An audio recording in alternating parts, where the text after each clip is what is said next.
নমস্কার সকলকে, আবার একটি নতুন ব্লগে সবাইকে স্বাগত। আপনারা দেখে বলুন তো রাস্তাটা চিনতে পারছেন কিনা। এটা আমার বাড়ি আসার পথ। বিকালবেলা আমি বাইরে বেরিয়েছিলাম, সন্ধ্যাবেলা বাড়ির ফেরার পথে তখন ভাবলাম হয়তো এই রাস্তাটাকে ক্যামেরা বন্দি করি। তো প্রত্যেক দিনই সকালবেলা থেকে একটা ব্লগ শুরু করি, কিন্তু ভাবলাম আজকে বিকাল থেকেই না হয় শুরু করা যাক। তো আমাদের সকালবেলা আনা হয়েছিল টেঙ্গি। মেনলি আমার জন্য এই টেঙ্গিগুলো আনা হয় কারণ আমার খুব হিমোগ্লোবিনের ইস্যু রয়েছে।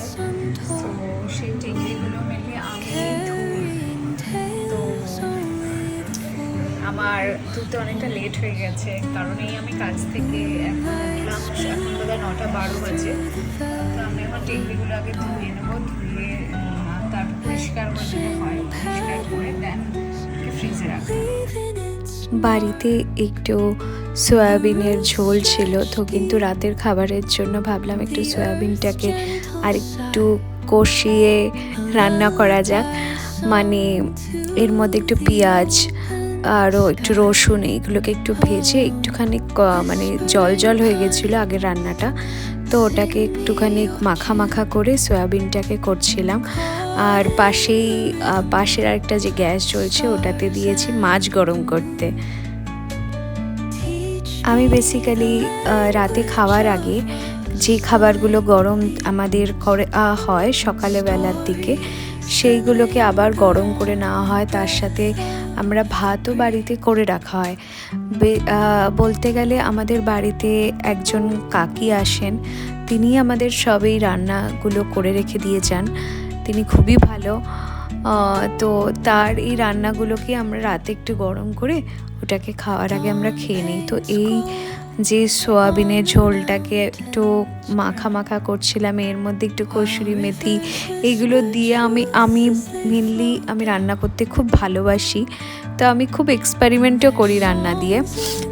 তো এইটাই আমি কাজের পরে ভাবলাম, স্নান করে এসে টেংরিগুলোকে ফ্রিজে রাখা হয়ে গেছে এর মধ্যে, তো এসে ভাবলাম এটাকে আর একটুখানি নুন দিয়ে আরও ভালো করে এটাকে করার জন্য।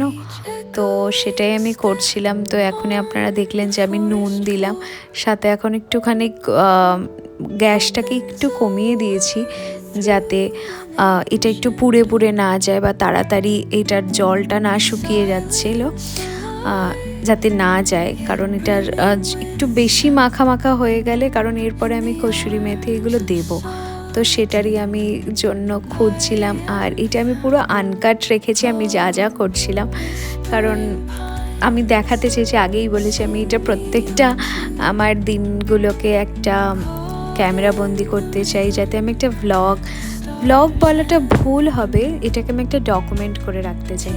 এটাই হচ্ছে আমার এই মেন ব্লগগুলো করার খুব ইচ্ছা। আর সামনেই আমার আরও এর পরের ব্লগে নিশ্চয়ই আপনারা একটা জিনিস, আমি খুব সাহস করে একটা ব্লগ মানে একটা নিউজ আপনাদের জানাবো ভেবেছি, তো সেটা আমি পরের ব্লগে নিশ্চয়ই জানাবো। তার জন্য কিন্তু আমার প্রত্যেকটা ব্লগ আপনাদের দেখতে হবে ভালো করে।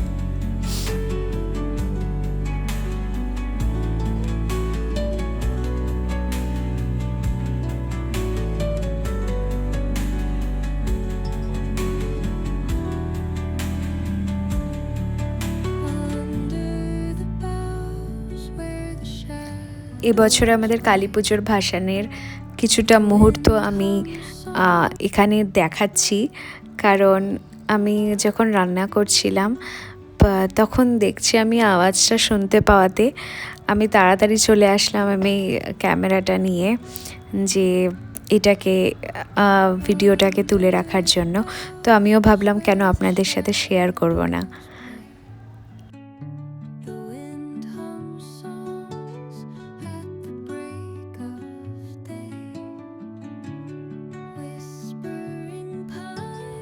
বহুদিন পর পোগোকে আপনারা দেখছেন।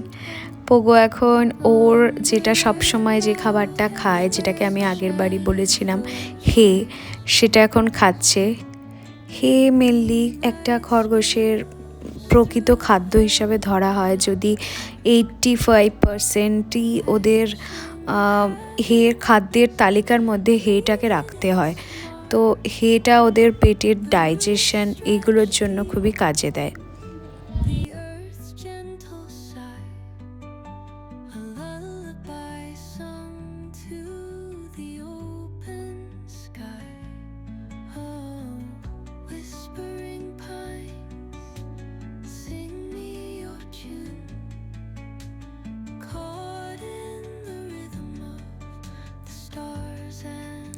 পোগোর সাথে খেলার পরেই রাতের খাবার খাওয়া হয়ে গেল। তারপরেই আমি রাতে মেনলি এই সিডসগুলো ভিজিয়ে রাখি। তার মধ্যে প্রথমেই হচ্ছে এই সয়াবিনের বীজ, আর তার সাথে পামকিন সিডস, যেটাকে আমরা কুমড়োর বীজ বলে থাকি।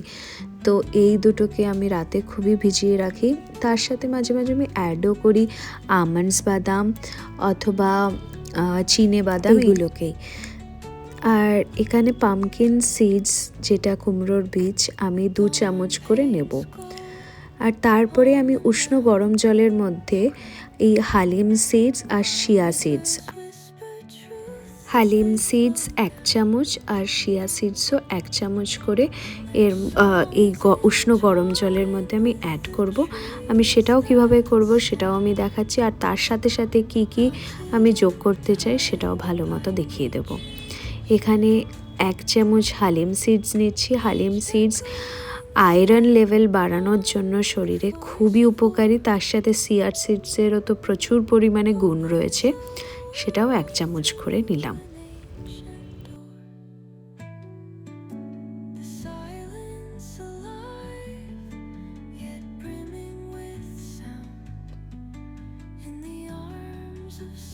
আর এই উষ্ণ গরম জলের মধ্যেই আমি 6 থেকে 7টা কেশরের স্যান্ডস ইউজ করব, কারণ কেশরটাকেও আমি ইউজ করি এর মধ্যে সারা রাতে ভিজিয়ে রেখে দিই। তো সকালবেলা আমি এই একটা 200 ml যে জল, আমি ঘুম থেকে উঠেই খালি পেটে আমি এই জল আর এই সিডসগুলো একসাথে আমি খেয়ে নিই।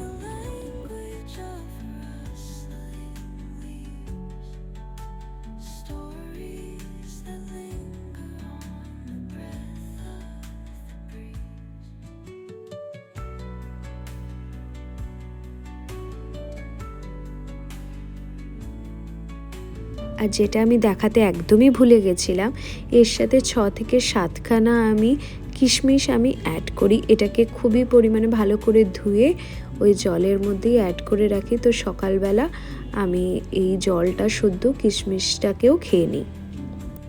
কথা বলতে বলতে রাতে ঘুমানোর সময়ও হয়ে গেল। এটা আমার ঘর থেকে একটা দৃশ্য।